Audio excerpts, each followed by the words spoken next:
আমাদের মনে রাখতে হবে 17 বছর যে কর্মীগুলো হামলা খেলো ধান খেতে ঘুমালো নির্যাতন করলো, তাদের অপরাধ কি? তাদের একটা ব্যবস্থা ছিল, তাদের একটা পরিবার ছিল, তারা তো এক মুহূর্তের জন্য দলের সাথে বেমানি করে নাই, তারা তো 1 মিনিটের জন্য দলের সাথে বেমানি করে নাই।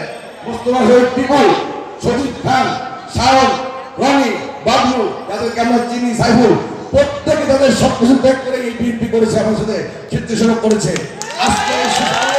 আজকে এই সময় আমরা যেন এগুলো ভুলে না যাই। প্রিয় নেতৃবৃন্দ, আপনাদের কাছে একটা কথা বারবার মনে রাখতে, বারবার বলি আমরা যে ইতিহাস চিন্তা করবেন আপনারা, বিএনপি আর আওয়ামী লীগ পার্থক্যটা কোথায়?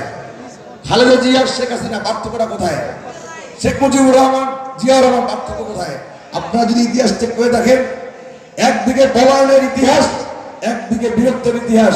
শেখ মুজিবুর রহমান 71-এ দেশ স্বাধীনতা ঘোষণা করে পলায় গেছিল পাকিস্তান, কিন্তু জিয়াউর রহমান সেদিন এসে স্বাধীনতা ঘোষণা করেছিল। আবার দেখেন, একটি মিথ্যা মামলায় 6 বছর নির্মম কারাগারে ছিল প্রিয় নেত্রী, 1 ঘন্টার জন্য 1 মিনিটের জন্য আপোষ করে নাই।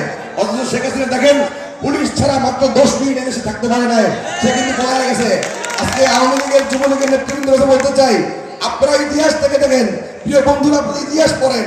আপনাদের নেতা এবং আপনাদের নেতৃত্বের ইতিহাসই পলায়নের ইতিহাস। তারা কখনো আপনাদের জন্য রাজনীতি করে না, তাদের তাদের ব্যক্তিগত জীবনে রাজনীতি করে, তাদের পরিবারের জন্য রাজনীতি করে, আপনাদের জন্য রাজনীতি করে না। বাংলাদেশের দেশটা শুধু তাদের জন্য একটা ব্যবসার ক্ষেত্র, একটা লুটপাটের ক্ষেত্র, এছাড়া আর কিছু নয়।